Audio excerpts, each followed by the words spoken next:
नाजरीन, उर्दूग्राफी में खुशामदीद। कैसे हैं आप? आज आपके लिए नौजवान शायर तरकश प्रदीप की एक गज़ल लेकर आए हैं। मुझे उम्मीद है कि आप पसंद करेंगे।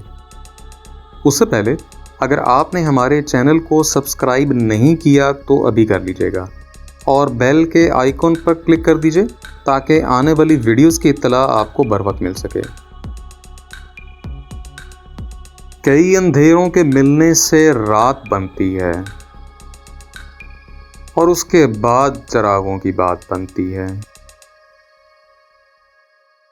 करे जो कोई तो मिस्मार ही नहीं होती,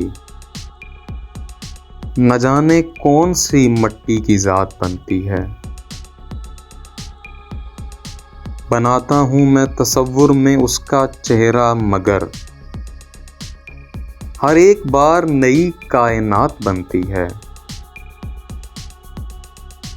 अकेले मुझको बना ही नहीं सका कोई, बनाने बैठो तो तन्हाई साथ बनती है। कई अंधेरों के मिलने से रात बनती है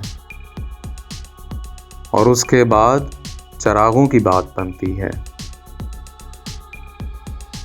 जी, तो कैसी लगी आपको नौजवान शायर तरकश प्रदीप की यह गज़ल?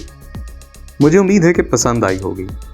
अगर पसंद आई तो इस वीडियो को लाइक और शेयर ज़रूर कीजिएगा, इससे हौसला अफजाई होगी।